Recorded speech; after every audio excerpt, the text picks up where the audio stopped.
있는 시간 되시기를 소망합니다. 하나님께서는 우리를 향한 계획이 있으십니다.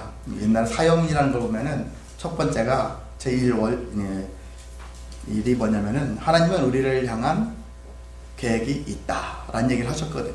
하나님은 우리를 향한 계획이 있어요. 부모님도 자식을 향해서 계획이 있잖아요. 서로 부부간에도 다 계획이 있고 뭔가 마음속에 어떤 계획들이 있습니다. 근데 하나님이 우리를 향한 계획은 무엇일까 했었을 때 그 계획을 우리 인생에 대해서 크게 4가지로 계획하시고 계신다라고 나눌 수가 있습니다. 그것은 하나님의 지으심, 하나님의 부르심, 하나님의 세우심, 하나님의 보내심. 이 4가지 과정에 하나님은 우리를 이러한 흐름으로 인도하신다라는 마음을 가지고서 우리가 이 하나님이 어떻게 인도하시는 건가. 그래서 나는 지금 어느 상태에 있는가를 돌아보는 거예요. 나는 지금 우리는 이미 다 지음 받았잖아요. 그래 이미 지으셨구나. 그래서 나는 하나님이 나를 지으셨구나. 이것은 인정하실 수 있어요.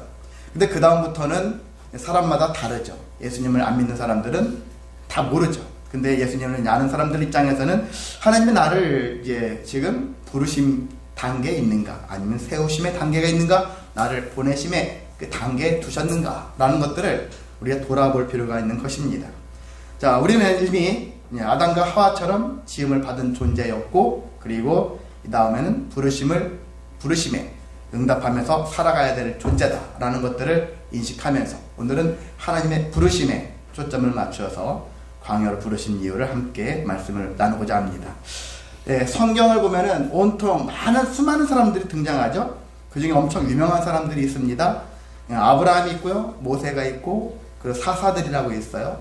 왕이 생기기 전에 족장 같은 사람들이에요. 족장인데 하나님을 아는 족장들, 그런 사람들 사사들이라고 할 수 있고, 그리고 선지자들이 있습니다. 선지자, 미래의 얘기를 할 수 있는, 예언할 수 있는 자들이죠. 그리고 신약으로 오면 12 제자들이 있고, 되게 유명한 사람, 바울이라는 사람도 있습니다. 자, 이런 사람들을 부르셨는데, 이름만 들으면은 참 그 이름 앞에 우리가 막 위압감이 느껴질 정도로 이 사람들은 출중한 사람 같아 보입니다. 이제 그런데 그 사람들의 그 부르심 받기 전에 상태를 본다면 그다지 너나 나나 뭐 별다를 거 없을 것 같은 그런 사람들이에요. 엄청나게 탁월해. 도무지 따라갈 수 없는 존재야. 그게 아니라는 거예요. 모든 사람들을 다 부르시는 거예요. 물론 그 중에는 출중한 사람도 있을 수도 있어요. 왜냐하면 여러분 학교 다니면은 등수가 나오잖아요. 모두가 1등은 할 수 없잖아요. 그런 것처럼 일부는 출중한 사람이 있을 수도 있지만 대체적으로는 다 그저 그런 평범한 사람들이다. 어떤 부분에 출중할지 몰라도 다른 부분은 출중하지 않는 부분들이 많아요. 그래서 제가 흔히 서울대나 뭐 하버드를 나왔대. 사실 그분들을 제가 막 존경을 해요. 거기 학교 들어간 것 자체는. 그런데 그분들이 인격적인 것이라든지 신앙적인 것까지도 탁월하냐? 그렇지 않을 가능성이 훨씬 많을 수도 있어요. 왜? 공부만 하느라고 다른 걸 놓치는 경우도 많거든요. 그래서 공부는 못해도 인격이 훌륭한 사람도 있고, 그리고 또 다른 재능, 세상에서 평가하지 않는 수많은 재능들을 가지고 있는 사람들도 분명히 존재합니다. 자, 어쨌든 하나님은 모든 사람을 부르셨다는 거예요. 이들만 부르신 게 아니라 모든 사람을 다 부르고 계시는 거예요. 내가 너만 지명해서 부를 거야. 그게 아니에요. 우리는 찬송가 찬양 집에 내가 너를 지명하여 불렀나니, 그런데 하나님 나만 불러주셨구나. 그게 아니라는 얘기죠. 결과론적인 모두를 다 부르셨다. 그리고 어떤 것이냐면요, 다 부르셨는데 부르심에 응답한 사람이 있느냐, 응답한 사람이 없느냐, 그 차이만 있을 뿐이라는 것입니다. 그래서 앞서 언급해드린 그런 사람들은 하나님의 부르심에, 처음에 어떤 사람들은 부르심에 무조건 응답한 사람들은 아니에요. 거부를 했던 사람도 있어요. 대표적인 사람이 모세거든요. 왜 저를 쓰시려고 하죠? 왜 저를 부르셨죠? 하면서 계속 하나님이 화가 날 정도로 거부를 했던 사람이에요. 그렇게 거부를 했지만 끝내 응답을 했더라. 응답하니까 결과가 나오는 거예요. 그 성경에는 이 사람들만 나온 것이 아니라 수많은 사람들이 이름도 없고 빛도 없이 그냥 살아가는 수많은 그저 그렇게 보이는 사람들도 언급되어졌어요. 무리들이라는 이름으로도 등장하겠죠. 그냥 무리들로 퉁쳤지만은 그래도 그 사람들도 하나님이 부르셨을 때 그들도 응답을 했다라는 것입니다. 그 중에 대표적인 사람이 하나가 있는데 삭개오라는 사람이 있어요. 여리고에 삭개오라는 사람이 있었고요. 그 삭개오는 세리장이라고요. 지금 식으로 얘기하면 세무공무원이에요. 세무공무원인데 세리장이니까 꽤 높은 직책을 갖고 있고요. 당시의 세리는 돈이 엄청 많습니다. 왜? 세금을 필요 이상으로 거두거든요. 왜? 로마한테 바쳐야 되고 자기도 챙겨야 되니까 엄청나게 바쳐요. 그래서 많은 사람들이, 서민들이 봤었을 때는 세리들을 보고서 공인된 도둑놈이라고 해요. 도둑놈. 이렇게. 그래서 여리고는 당시 부유한 동네입니다. 거기에서 세리장이었으니까 얼마나 돈이 많았겠느냐. 근데 이 사람은 근데 대신 외로웠어요. 돈이 많으면 친구들이 많을 것 같죠? 근데 진정한 친구는 보니까 없어요. 우리도 주변에 돈 많은 사람들 얘기 들어보면은 진정한 친구들은 없더라. 돈이 많아질수록 친구들은 없고 돈 끌어오는 사람들만 많이 늘어나더라. 이게 모습인데, 그게 삭개오도 그런 사람이었죠. 어느 날 그 동네에 예수님이 오신다고 했었을 때 자기도 궁금했거든요.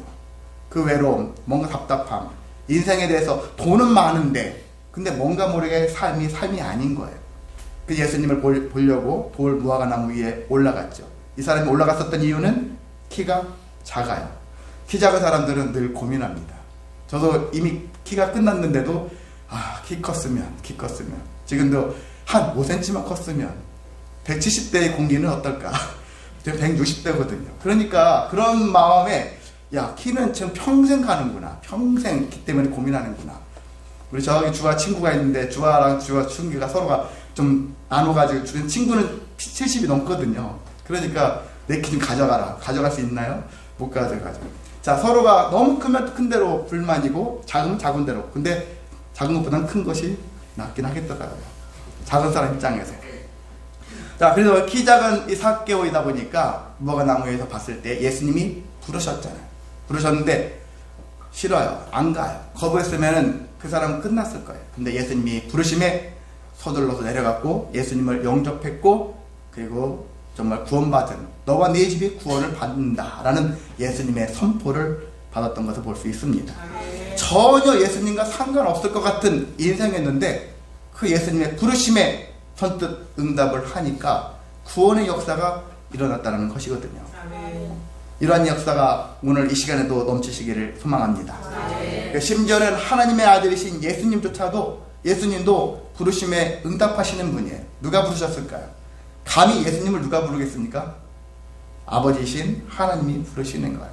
아들아, 네가 이걸 해야 되겠다. 아버지의 부르심에 응답해서 이 땅에 성육신이라고 하는데, 성육신이란 말은 인간의 몸을 입었다라는 뜻이에요. 성스럽게 거룩하게 되었다. 육신이 되었는데 거룩한 육신으로 이 땅에 오셨다라는 의미고요. 그리고 이 땅에 오신 이유는 죽기 위해서 오신 것이죠. 남들은 살기 위해서 몸부림치지만 예수님은 죽기 위해서 오신 거예요. 제물로 대신 너희를 대신해서 죽기 위해서 왔다.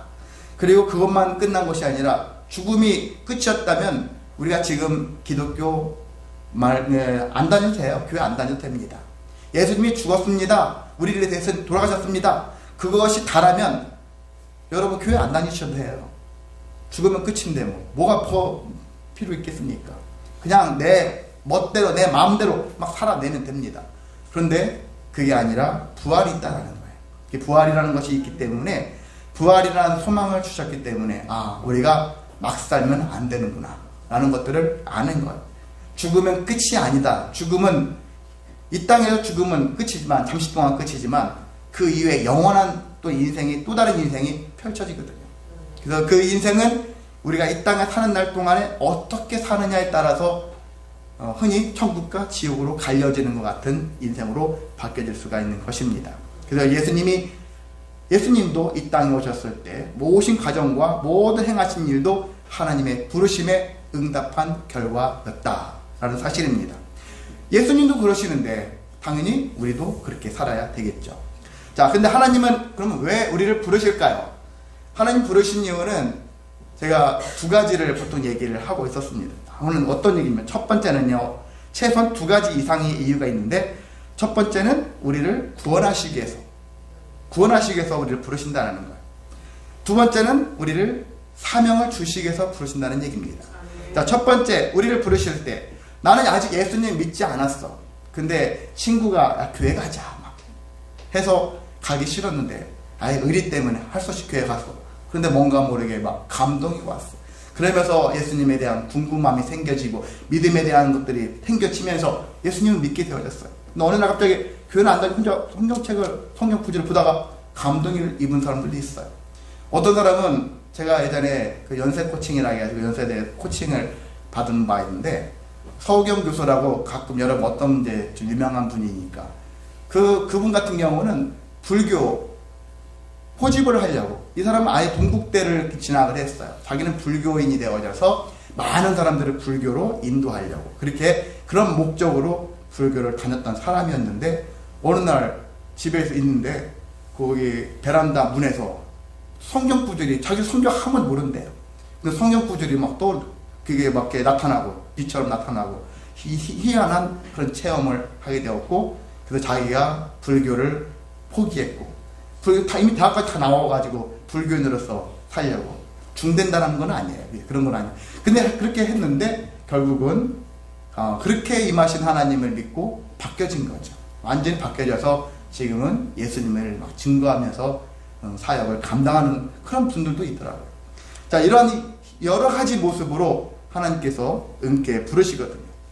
이렇게 처음 예수님을 알지 못한 상태에서 부르셨을 때는 나를 구원하려고 부르시는구나. 현아야 라고 불렀을 때, 현아가 예수님 안 믿었을 때 현아야 하나님 부르셨어요. 그러면 현아를 왜 부르셨을까요? 구원하기 위해서. 자, 현아가 믿었어요. 죄송합니다. 제 딸이기 때문에 현아야 라고 또 이제 예수 믿는 상태에서 불렀어요. 왜 불렀을까요? 사명을 주시기 위해서. 여러분 가정주부로서 많이 해보셨잖아요. 자녀 이름 부르잖아요. 누구야? 지금은 태어나기 전에는 모르겠지만 태어나서 이제 함께 살면서는 이미 내 자녀잖아요. 자녀니까. 자녀된 자로서 누구라 불렀을 때는 대부분 뭐뭐 해라, 뭐 심부름 좀 해라, 뭔가 일거리를 주기 위해서 부르지 않습니까? 그런 것처럼 하나님이 우리에게 부르신다는 얘기죠. 그렇게 불러주시는데, 믿는 중에 부르셨다면 하나님이 나에게 일을 시키기 위해서 부르셨구나 생각을 하면 그렇게 생각할 수 있습니다. 마지막 사사가 누구냐면요, 사무엘이라는 사람이 있어요. 오늘 성경 본문에도 사무엘이라는 사람이 지금 나오는데, 사무엘이 어릴 때 성전에서 잤거든요. 늘 성전에서 잤을 때 어느 날 밤에 하나님이 부르시는 거예요. 자다가 벌떡 깼어요. 근데 자기 스승이 자기를 부른 줄 알고 스승한테 갔지만 난 너 부른 적 없는데, 근데 또 자면은 또 사무엘아 사무엘아 막 부르는 거예요. 그걸 몇 차례 하다 보니까 스승이 딱 깨닫고, 야 이제 나한테 오지 말고 너 하나님이 부른 거니까 하나님에 대해서 네가 응답해라, 그렇게 얘기하는 거예요. 또 나중에 사무엘아 사무엘 했었을 때 사무엘이 말씀하옵소서 제가 듣겠나이다, 이렇게 귀를 열고 하나님의 음성을 듣기 위해서 했다라는 그런 이야기도 있거든요. 자, 믿는 중에, 하나님을 아는 중에 나를 부르셨다면 사명을 주시기 위해서 그렇게 나를 부르셨구나. 그러니까 여러분이 두 가지 부르심에 다 응답하셔야 되는 거예요. 제일 중요한 것은 나를 구원하기 위해서 부르셨을 때 응답을 하셔야 되는 거예요. 일단 누군가의 자녀가 되냐 안 되냐는 중요하잖아요. 내가 고아였는데 누군가의 가정에 양녀로 입적이 되어지는 거 엄청 중요한 문제니까, 그게 제일 큰 문제니까 그렇게 해야 하는 것입니다. 그리고 내가 그분의 자녀가 되었다면 그분의 자녀의 그 가정에 함께 같은 마음을 가지고서 그 가정이 가고자 하는 방향을 같이 가야 되겠죠. 자, 이런 것이 같은 신앙의 원리라고 할 수가 있습니다. 자, 그런데 하나님은 우리를 구원하기 위해서 주로 어디로 보통 불러내실까? 궁금하시죠? 궁금하실 텐데, 하나님은 우리를 구원하시기 위해서 주로 어디로 부르시냐면요, 하나님은 우리를 불러주시고 구원하신다고 했으니까 엄청 모든 것들이 잘 갖춰져 있는 시설이 좋은 그런 곳에 우리를 불러주시겠지. 거기 가서 막 호의호식하고 부귀영화를 누릴 그런 곳으로 불러주시겠지 라고 기대하면서 갔는데, 그렇지 않다라는 거예요. 매우 좋은 곳이라고 여겼는데 근데 가보니까 실상은 정반대인 경우가 많다라는 것입니다. 구약에서는 광야라고 얘기하고 있고요. 신약에서는 빈들이라는 말로 표현을 합니다. 우리도 아까 찬송할 때 뭐라 했어요? 1절에 빈들의 마른 불같이. 빈들, 광야 같은 뜻을 갖고 있는 거예요. 광야 그리고 빈들, 이런 광야라는 곳을 빈들이라는 곳으로 우리를 불러내신다라는 것입니다. 자, 광야는 한마디로 아무것도 없는 거예요. 인간이 도무지 살 수 없는 곳이에요. 김경수 지사 입장에서는 그곳이 광야라고 했잖아요. 갖춰져 있는 게 하나도 없어요. 여행 가방 딸랑 하나 가지고 제가 그때 캐리어를 딱 들었는데 가방이 없어요. 무게감이. 그럼 거의 2주만 있다고 여정으로 가셨으니까 얼마나 가볍습니까? 한 손 묵직 엄청 큰 대형 가방을 여겼는데 엄청 가볍게 들리더라고요. 도대체 이 안에 뭐가 들어있나 궁금할 정도로 너무 없어요. 진짜 아무것도 갖춰져 있지 않은 그런 상태에서의 삶이라고 볼 수 있는 것입니다. 자, 이런 곳에서 이런 척박한 곳을 의미하고 있는데요. 근데 이 광야, 그래서 광야에 있으면은 제일 먼저 떠오르는 것은 원망하는 거예요. 원망. 왜 내가 여기 있어야 되지? 누가 나를 여기다가 처박아놨지? 하는 이런 원망의 생각밖에 없다라는 것입니다. 당연하죠. 근데 이렇게 광야라는 것은 그래서 그것 때문에 시험 받기에 좋고요. 그리고 고난과 포기라는 유혹을 계속 받을 수밖에 없는 그런 환경이에요. 예. 이해하세요. 예. 화장실을 급히 가셔야 돼서. 나이 드시면 못 참아요. 아시죠? 예, 이해해 주시고. 자, 그래서 실제로 이스라엘 사람, 구약의 이스라엘 사람들은요, 40년, 출애굽한 뒤에 40년 동안 광야 생활했잖아요. 광야 생활 하면서 그들 제일 많이 했던 것은 원망밖에 없는 거예요. 제일 많이 한 게 뭐냐? 여기 아까 여러분 본문 읽으셨죠? 18절에 광야에서 약 40년간 그들의 소행을 참으셨다. 그들의 소행은 무엇일까요? 원망하는 짓. 원망하는 짓에 대해서 하나님이 참으셨다라는 것입니다. 계속 40년 동안 원망하면서 다 포기하려고 했어요. 자기들 돌아보니까 이 광야에 나와 있는데 정말 빈들의 마른 풀 같은 존재밖에 되지 않은 자신을 보니까 화가 나고 원망만 쌓이는 거예요. 그래서 모세를 원망했고 하나님까지 원망하는 이스라엘 백성이었다는 것입니다. 자, 그들은 애굽에서 탈출해서, 애굽에서는 종살이 했잖아요. 종으로 살았는데 모세가 야, 저기 가면 가나안 땅이라는 곳이 있는데 엄청 좋아, 같이 가자. 그래서 같이 갔어요. 나갔어요. 그랬는데 웬걸 40년 동안 척박한 환경에서 살다가 보니까 원망만 그리고 분노만 발현이 되어지니까 얼마나 괴롭겠습니까? 자, 젖과 꿀이 흐르는 땅, 가나안 땅, 이 땅에 갈 수 있다라는 희망을 가지고 그 땅이라 생각했었는데, 그래서 거기서 행복하게 살 줄 알았는데 보니까 애굽보다 더 힘들어. 애굽은 그래도 먹을 거라도 주지. 여기는 뭐야? 먹을 것도 없어. 마실 물도 제때 없어. 이런 환경에 있었으니까 당연히 이스라엘 사람들만 아유 진짜 왜 그런 환경에서 원망만 하니? 하나님 잘 믿어야지. 이런 말이 쉽게 못 나옵니다. 가본 사람만이 알 수 있다라고 할 수 있죠. 자, 그렇다면 하나님은 왜 그 사람들을 광야로 부르셨을까? 한 두 가지를 생각해 봅니다. 하나는요, 그들은 아직 내가 죄인이라는 사실을 몰라요. 그리고 자기의 죄의 문제를 누가 어떻게 해결해야 될지 몰라요. 많은 종교들이 있죠. 종교들이 얘기할 때 내가 죄를 짓지 말자, 정직하게 살자, 잘 살자 뭐 이렇게 얘기하는데, 그러면서 잘 살기 위해서는 네가 지금까지 지었던 것, 지은 죄들을 다 돌이키고 해야 돼. 그렇게 하면서 강조하는 게 뭐냐면 고행이에요. 스스로가 자기 자신 몸을 학대한다든지 그렇잖아요.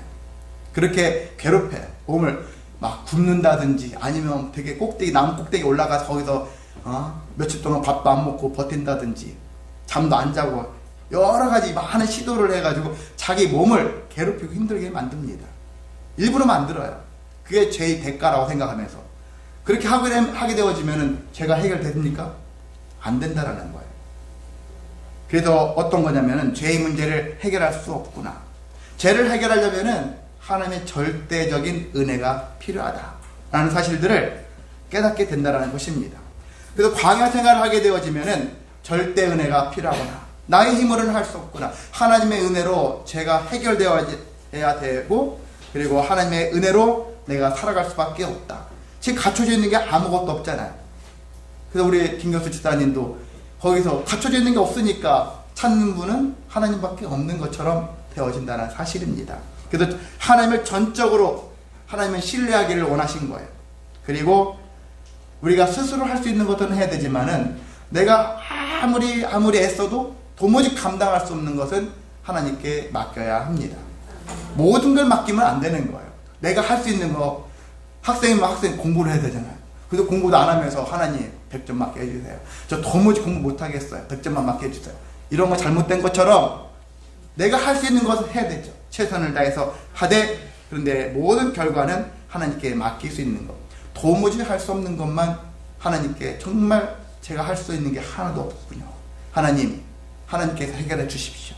이런 고백을 하면서 맡기면서 살기를 원하시는 것이 하나님이 우리를 향한 뜻이었다는 얘기죠. 그래서 하나님이 이 광야라는 것은 이런 시험하기에 참 안성맞춤이었다. 여러분이 이 모든 과정들 있잖아요. 누군가 같이 있다 보니까 저 사람이 좋은 사람이 나쁜 사람인지도 알게 되어지고 함께 일하면서, 그런 것처럼요, 여기도 마찬가지입니다. 이 땅에 살면서 수많은 고난을 당해보면서 인생을 알게 되어지고, 그래 내가 할 수 있는 거 할 수 없는 거 알게 되어지고, 하나님이 필요하다는 것을 알게 되어지고, 그러한 것들을 깨닫게 되어질 수 있다는 것입니다. 그래서 내가 지금 광야 생활의 삶을 살고 있다 하면은 원망하고 불평하고 분노하고 하는 그런 삶에 빠지기보다는 내가 하나님이 필요하구나, 하나님이 나를 하나님을 찾게끔 하시는구나, 이런 마음을 가지고서 임하셔야 하는 것입니다. 자, 하나님께서는 또 광야를 부르실 때, 사명을 주실 때도 광야를 이용하시는 것을 볼 수 있습니다. 대표적으로 예수님이 계시죠. 예수님이 공생애라 공적인 활동을 하시기 직전에 제일 먼저 하신 게 뭐냐면, 예수님이 하신 게 아니라 성령님이 인도하셔서 광야로 인도하셨어요. 그리고 마귀에게 시험을 받으셨어요. 3가지 시험을 받았다고 되어 있습니다. 자, 3가지 시험을 받게 되어졌고 예수님은 다 통과를 하셨습니다. 시험을 통과하고 나니까 그 다음부터 어떤 일이냐, 예수님이 비로소 그리스도로서 사역을 감당하셨다는 것입니다. 그 시험을 통과 못했으면 다시 시험을 보셨을지도 모르겠어요. 근데 예수님은 단번에 시험을 통과하셨으면서 나중에 그리스도로서의 사역을 감당하셨고, 앞서 말씀드린 것처럼 성육신, 죽음, 부활의 이 과정을 통해서 우리에게 은혜를 끼쳤습니다. 자, 그런 것처럼 사명은 일상생활에서도 평범한 가운데 우리에게 주어지긴 합니다. 그런데 어떤 사람은요, 고난이 막 심하게 왔었을 때 오히려 사명감에 더 불타는 사람들도 있어요. 그래서 여러분 가운데 내가 지금 고난이 심해, 왜 나한테 고난이 끊임없이, 지금 고난은 너무 감당할 수 없을 정도로 고통스럽습니다 라고 하는 그런 환경에 처했을 때 반문해 보셔야 돼요. 하나님이 나를 더 크게 쓰시려고 그렇게 하시는 건가 하는 그런 마음을 가지고서 임할 필요도 있습니다. 실제적으로도요, 그런 사람들이 많습니다. 큰 고난을 당한 사람일수록 큰 또한 사명을 감당해내는 사람들이 분명히 존재합니다.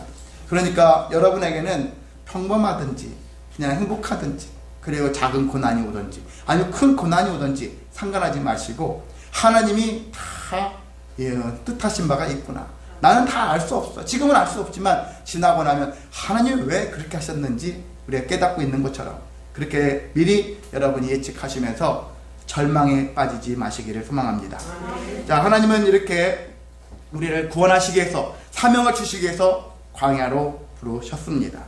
자, 광야를 또 부르신 이유는 또 여러 가지가 있겠지만, 나눠드는 프린트물 있죠? 빈들에 많은 불같이 옆에 보면은 광야를 지나며 라는 게 있어요. 이 찬양을 함께 불러볼까요? 가사를 피아노 반주하기 전에 한번 쭉 보셔보세요. 광야를 지나면 광야를 왜 주셨을까? 한번 불러보시기 원합니다.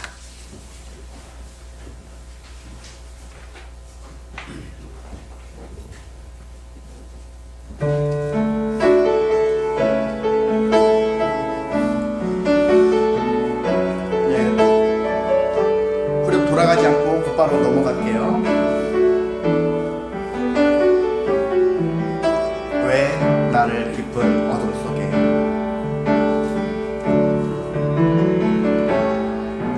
왜 나를 깊은 어둠 속에 홀로 두시는지, 어두운 밤을 왜 그리 길었는지,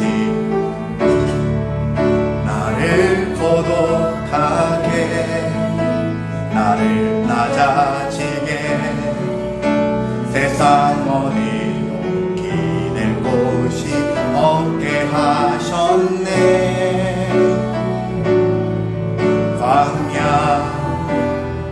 광야에 서 있네. 하나 둘 셋 넷. 주님만 내 도움이 되시고, 주님만 내 빛이 되시니, 주님만 내 친구 되시니. 광야 주님 손 놓고는 하나로도 살 수 없는 것. 광야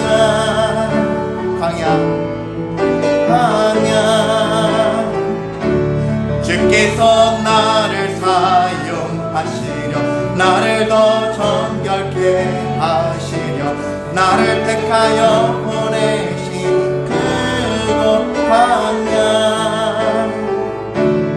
성령이 내 영을 다시 태어나게 하는 것.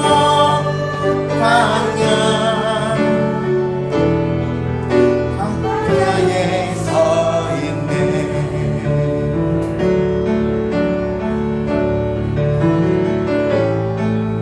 내 자아가 쌀쌀이 깨지고 높아지려 했던 내 꿈도 주님 앞에 내놓고, 오직 주님 뜻만 이루어지기를, 나를 통해 주님만 드러나시기를.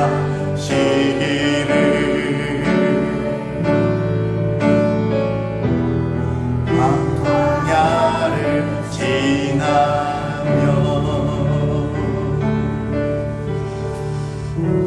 광야로 부르신 이유가 이 찬양 속에 많이 녹아져 있죠. 이 용지는 가져가셔도 되고요, 다른 것도 마찬가지고 여러분이 프린트물은 가져가셔도 됩니다. 그래서 광야에 내가 있을 때마다 찬양 가사를 생각하면서 하나님의 이런 뜻이 있겠구나 라는 마음을 여러분이 생각하셨으면 좋겠습니다. 자, 광야 생활하는데 이제 마칠 거예요. 우리를 광야 생활 중에 하나님께서 우리를 부르셨을 때, 그래서 우리는 어떻게 해야 되느냐? 하나님이 또 광야로 부르시기만 하느냐? 광야를 부르시기도 하지만 광야에서 또 불러내시기도 하신다는 사실입니다. 제가 앞서 말씀드릴 때는 하나님께서 그랬잖아요. 최소 2가지 이상 부르셨다 그랬는데, 첫 번째는 구원하시기를 부르셨죠. 두 번째는 사명을 주시기에 부르셨죠. 또 한 가지는 일반적으로는 약간 좀 조크도 있는데 진지한 것도 되겠는데요. 언제 부르실까요? 언제? 세 번째 부르실 때. 지금 뭔가 싹 나왔는데. 네? 죽었을 때. 죽으시면, 죽으면 어떻게 됩니까? 대부분 어떻게 얘기하죠? 하나님이 부르셨다. 이렇게 표현하셨어요. 여러분의 인생이 끝났을 때도 하나님이 부르신 결과다 라는 것입니다. 자, 그건 이제 뭔가 슬픈 것 같지만 그렇지 않은 거예요. 이 광야에 빠지기도 하셨지만요, 광야에서도 다시 끌어내시기도 하신다. 그 이스라엘 사람들이 광야 40년 지나고 나니까 정말 하나님이 인도하시고자 했던 젖과 꿀이 흐른다는 가나안 땅으로 들어가게 하셨지 않습니까? 자, 신약 시대에 와가지고는 우리가 구원받았는데 이제 그것이 내가 죽었지만은 나중에 영원한 천국에 하나님께서 우리를 불러주신다 라는 거예요. 그렇게 계속 하나님께 부르심은 끝이 없는 거예요. 계속 부르십니다. 그 부르심에 대해서 귀찮게 왜 부르시니까요? 그렇게 할 필요가 없습니다. 왜냐하면 하나님 부르실 때는 다 좋은 것만 주시기 위해서. 저는 다른 딸들도 사랑하지만 제 딸도 사랑해요. 그래서 제 딸들한테 뭐 하나라도 자꾸 주고 싶어서 막 그렇게 계속 막 뭘 줄까? 오늘은 뭘 줄까? 막 계속 마음속에 그러거든요. 하나님은 더 그러시지 않을까요? 내 자녀인데 너무나 보면 볼수록 볼매라 가잖아요. 볼수록 매력적인 내 자녀 하나라도 더 주고 싶은데 그래서 여러분이 하나님 부르실 때 응답하시기를 소망합니다. 그 응답하시는 자에게는 은혜가 있습니다. 응답하시는 자에게 그리고 은혜가 있는데 응답하시는 사람은 응답만 하면 안 되고 어떻게 살아야 되느냐? 오늘 추수감사절이니까 감사하며 살아야 하는 것입니다. 그리고 나누며 살아야 하는 것입니다. 오병이어 기적 아시죠? 물고기 2마리 보리떡 5개로 5,000명 이상이 먹고도 남았다라는 그 사실. 근데 그 출발이 뭐예요? 어떤 한 소년의 나눔이잖아요. 걔는 처음에는 자기가 뺏기는 줄 알고 그랬을지도 모르겠지만은 어쨌든 그 한 소년의 나눔 때문에 펼쳐진 일이잖아요. 여러분도 내 손아귀에 있는 어떤 재물이 나가면 아깝고 두렵고 불안하잖아요. 때로는 없어질까봐. 그런데 기꺼이 나눌 때 더 큰 은혜가 있다는 사실입니다. 그래서 우리는 또 한 가지는 보내셨던 것에만 우리가 그냥 거기에 멈추지 말고 보내심만이 아니라 다음 뭐라겠습니까? 세우심. 그리고 마지막에 세우심, 보내심. 네.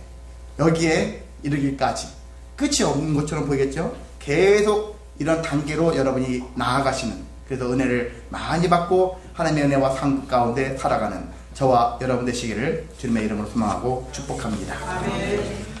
네, 이제 여러분 기다리셨던 원래